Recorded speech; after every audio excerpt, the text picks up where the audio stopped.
Have you ever made an investment based on someone's recommendation which led to terrible loss of funds for you? I know this can be really tough and could leave a very sour taste for you. In fact, this could lead to increased risk aversion or risk avoidance, and in worst case, refusal to invest again. Well, I have the ideal solution that can help you make better financial decisions. So this solution should typically give you more comfort around your decision making and put you on the path to expertise. In this video, I'm going to provide a step-by-step guide to help you analyze and perform a due diligence assessment of an organization's overall performance. This will help you determine whether to buy a stock or not, and will also help you assess whether it's a worthwhile investment to go for a certain stock in the stock market.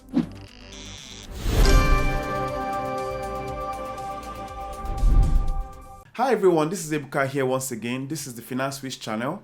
If this is your first time on this channel, please ensure to subscribe, like, and share with your friends so you don't miss the value I'm going to be sharing in this video and in subsequent videos. So Finance Switch channel focuses on topics around income generation, savings and investments, debt management, and overall financial freedom. Now, before I get into the details of how to perform this analysis yourself, I need to explain some key terms that will help you understand the concept I'll be explaining in this video even better. Now, before you buy any stock, it is important or recommended that you actually pick up the financial statement of that company and perform an analysis to know whether it's a worthwhile investment or not. So the financial statement is made up of several components, which I'm going to explain briefly. The first is what I call the statement of financial position, also known as the balance sheet.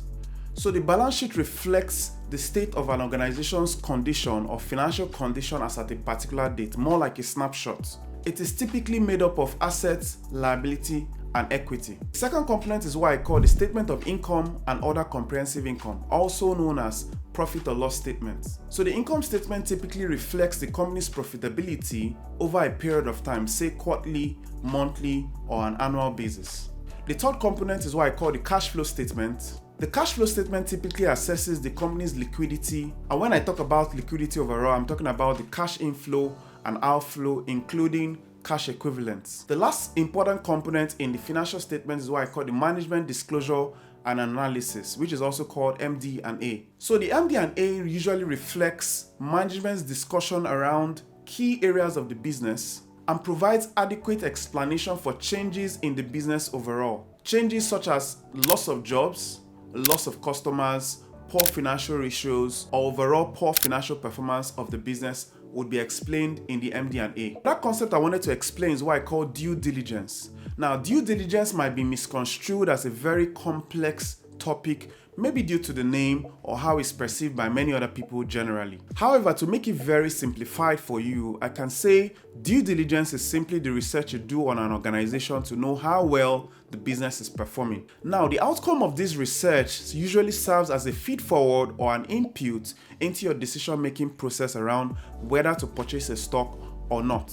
So I'll typically recommend that whenever you perform a due diligence on the performance of an organization, you consider not just the financial factors, but also non-financial factors or parameters. In other words, you cannot perform an analysis on just one component, whether the financial or non-financial part, and make a decision solely on that component alone. That could lead to overall bad investment decisions. Now let's look at the financial analysis you can do. You can pick up the financial statement, review it, perform a trend analysis, maybe a month-on-month or a year-on-year or a quarter-on-quarter. You can also do a ratio analysis to determine if the company is performing well or not based on several standards such as industry standards or an average expectation from businesses of those sizes. Now let's take a look at the non-financial factors. The first thing you want to look at is the industry performance. Now, the industry performance combines both financial and non-financial factors and overall how dynamic the industry is as a whole. Other non-financial factors you could look out for is latest news or trends in the market, sustainability of the goods or services provided, changing demands and expectation of the customers, and technological advancement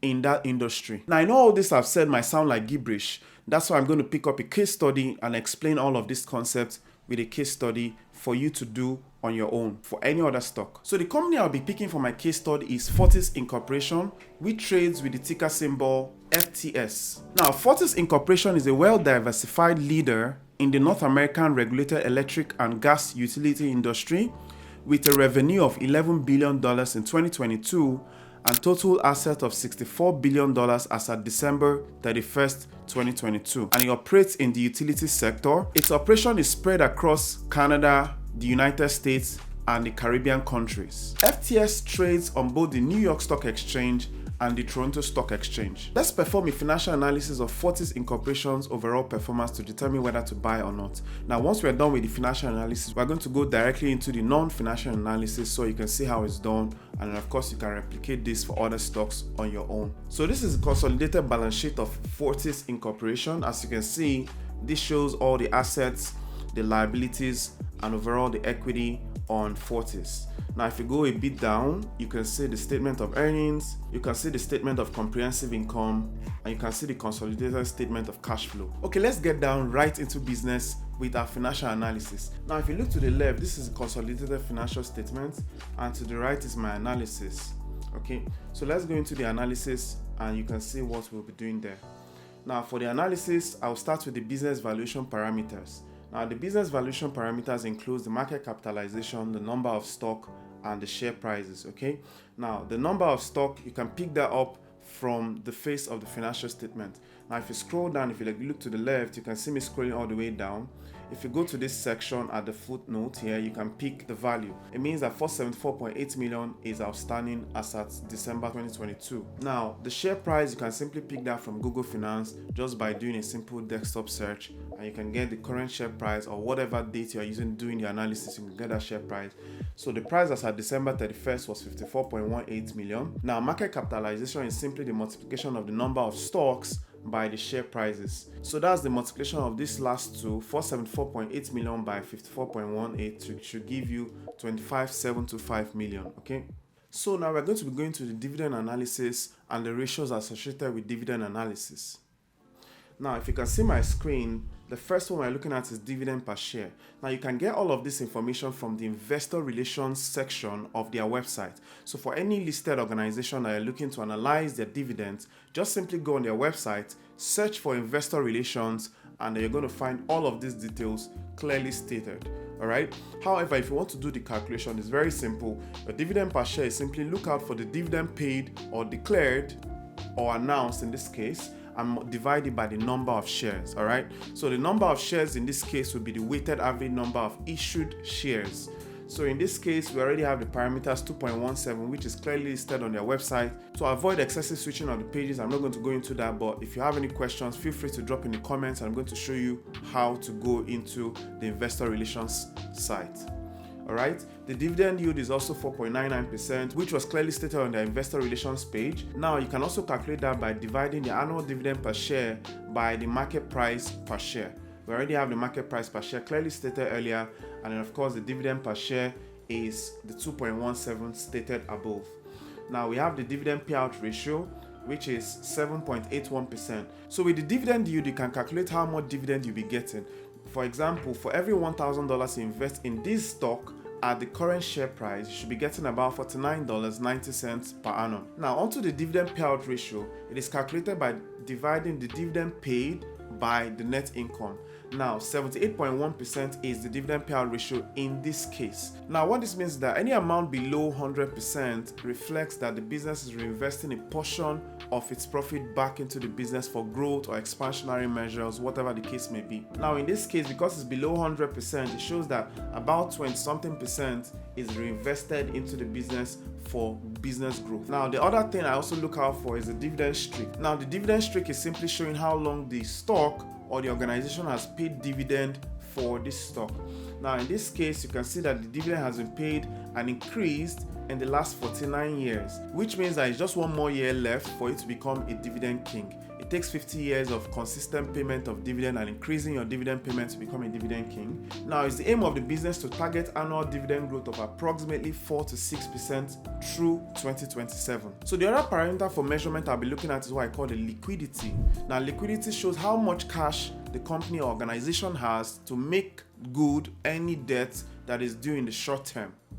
Now, if you look at the screen, we have the current ratio, quick asset ratio, we have the earnings per share, and we have the price earnings ratio. Now, the current ratio is calculated by dividing the current assets by the current liabilities. Now, if you take a look at the financial statement to the left, you can find the current assets right here. Now you can see the total current asset as 4269, right? And you have the current liabilities. You can see the total current liabilities right here, and you can see the amount to be 6617. So once you divide those two, you should be getting about 0.65. So there's a general expectation that every organization should have at least 2:1 for it to be regarded as a liquid business. Now in this case, we have a 0.65:1, which reflects lower liquidity compared to expectation. All right. Now it also reflects that the organization may be unable to pay short-term liabilities when they fall due, and this could also imply that too much funds are tied in assets. Now, when I take you to the notes and the MD&A, you understand why the business is reflecting this information. Now, this doesn't mean that the business is not profitable or is not doing well. When we get to that point, you'll understand better. Now, when you look at the quick asset ratio, it's simply the current asset less the inventory and divided by the current liability, which you can see in this formula here. And this amounted to 0.55. Okay, so you can actually find the inventories right here, highlighted just right here, which amounts to 661. Okay, so once you do that calculation, you should get how much the quick asset ratio should be. Now, like I said earlier, mentioned, the business is intending to invest capital expenditure of $4 billion with over 600 million focused on delivering cleaner energy. Considering the industry that this business operates in, it has a 5-year capital of $22.3 billion. Now, this is showing that some amount has been tied down into investment or into some asset, which could explain why there's lower liquidity. Okay, when we look at the earnings per share, the earnings per share is simply net income attributable to shareholders divided by weighted average share. Now, this amounts to 2.78, and we have the price earnings ratio of 19.49, which is simply calculated by the current stock price divided by the earnings per share. Now, this shows that the stock has good potential for growth in the long term, and investors will be willing to spend $19.49 for every dollar that is generated on this annual earnings. Now, if you want to know where I got the 2.78 for the earnings per share, you can simply go into the earnings per share in the notes to the financial statement. I simply scrolled all the way down. As you can see, this is note 17, and this shows the earnings per share, and it reflects that breakdown. Now, you need to understand that it's not just the basic EPS that's used to calculate it, you need the diluted EPS. And I'm going to explain the concept of diluted in a different video. However, just take it that 2.78 is the earnings per share at the moment. The next basis I'll be using to calculate or assess the performance of this business, what I call the capital structure. As you can see from my screen, capital structure reflects things around the funding of the business and what strengthens or supports the business expansion. Okay, now we have parameters such as the total debt to total equity, which you can see as the first, long-term debt to equity, returns on equity, returns on assets, and much more. All right, now for the total debt to total equity, as the name implies, the total liabilities divided by the total shareholders equity. Now you can simply get the total liabilities right from here in the financial statement. So you can see the total liabilities here, which is 41,410. And you can also see the total shareholders equity. This is the shareholders equity here.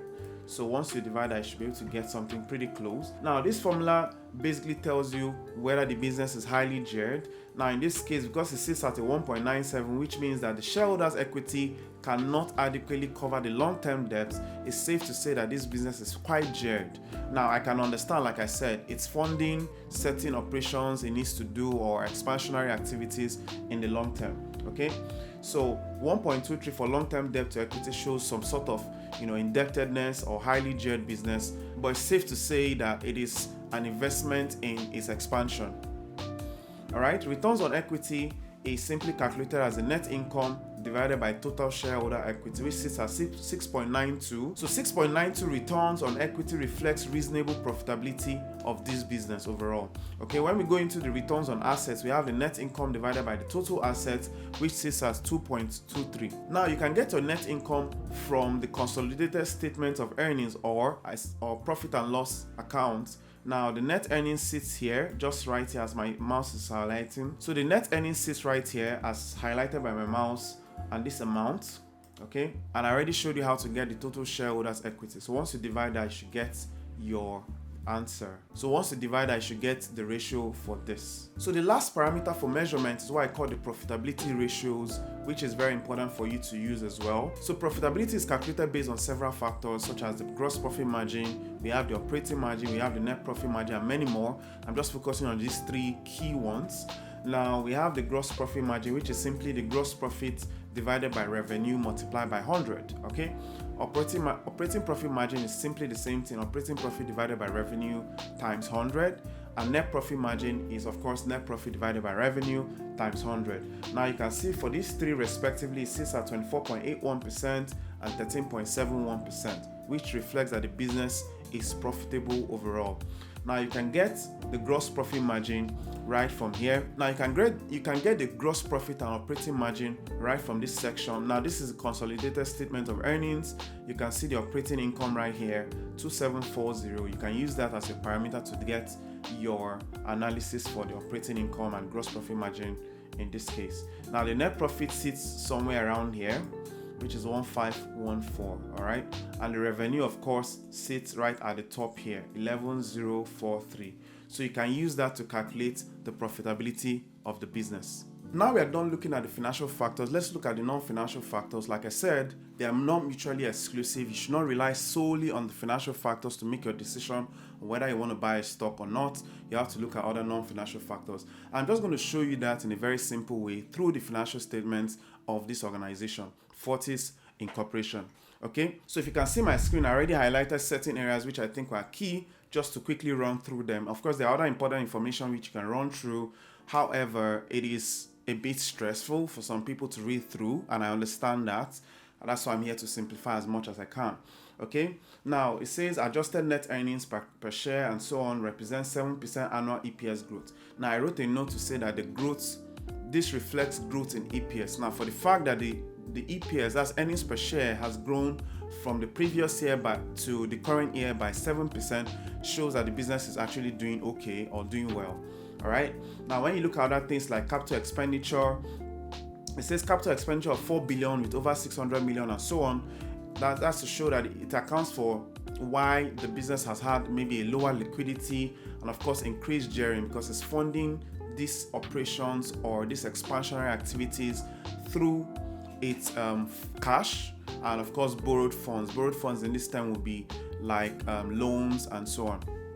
All right, now the business has even clearly specified, if you can see my mouse here, that they focus on organic growth. Now organic growth is simply when a business tries to grow internally with less need for things like mergers or acquisitions, or trying to expand horizontally as the case may be. Now it wants to grow internally with its own resources without going externally as much as it could.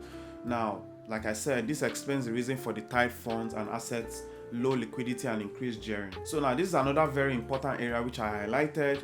It says that the increase was driven by the rate-based growth across our utilities. Now, like I said, the MD&A simply is management's explanation of the performance of the company. Now, it has explained why there was an increase. It would also explain why there was a decrease, all right? It also explained further why there was an increase. It says due to higher electricity and so on, okay? So you would typically read all these things. That should give you an understanding of why they're experiencing some increase or decrease in this case.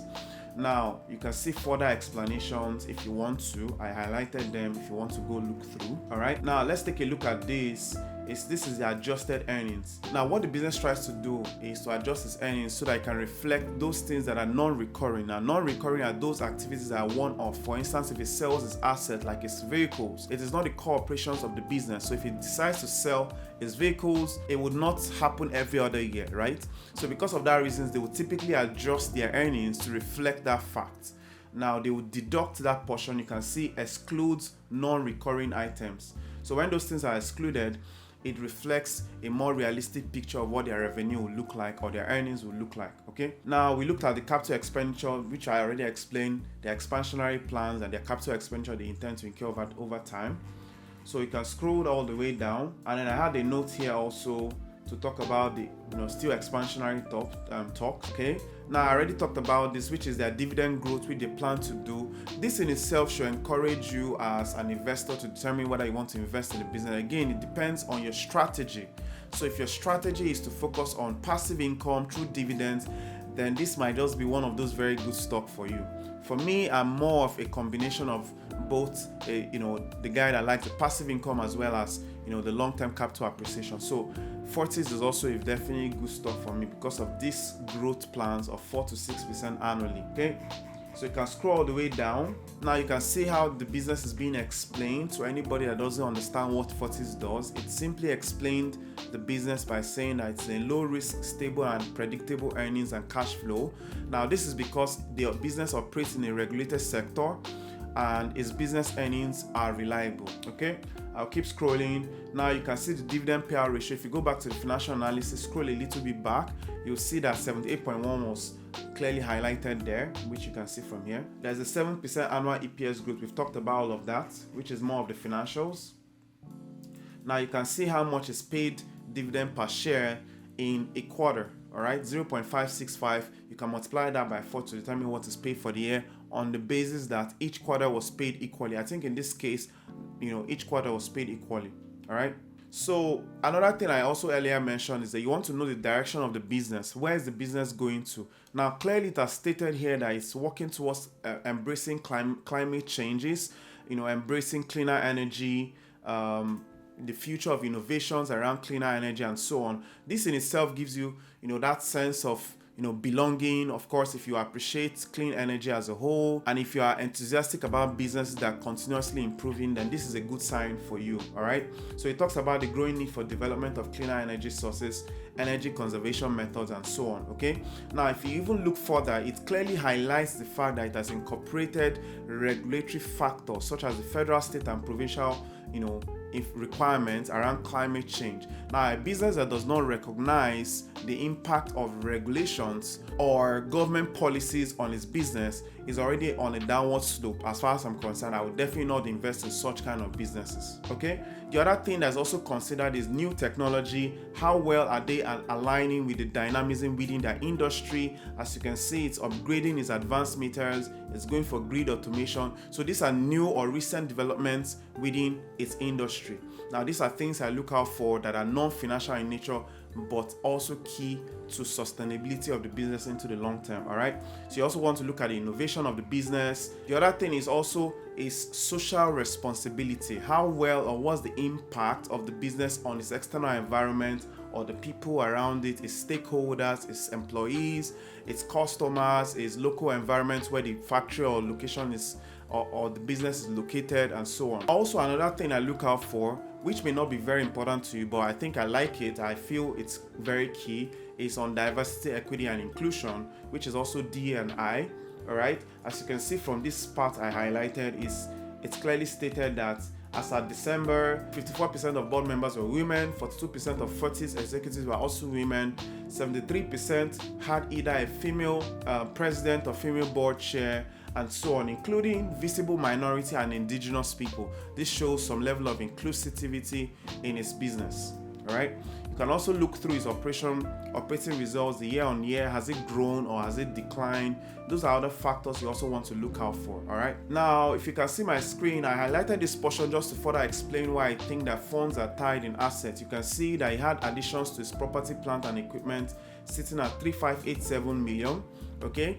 Now, this shows that more funds are tied in assets to run his business, and rather than holding them in cash, which is why the liquidity is a bit lower than expected. However, this doesn't mean that the business is affected. He's just using this to pump up or, to turbo up his business overall. Okay, so if you had missed my explanation earlier, you can also see that clearly expatiated here to say that Fortis business is generally funded through borrowings. You can see that here, borrowings, and under the corporation's committed credit facility and its DRIP. Okay, so he has investment in his subsidiaries, and the subsidiaries pay dividends, which it reinvests back into those businesses. Okay, he has syndicated loans from large banks, which shows funding support from the banks or financial institutions. So these are the typical factors I consider before making that decision on whether I want to invest in stock or not. I typically look at the financial and non-financial statement, which I have earlier reiterated, and of course I keep my ears to the news to know what's the recent happenings, if there are any acquisitions, if there are any other expansionary moves that could affect the business as a whole.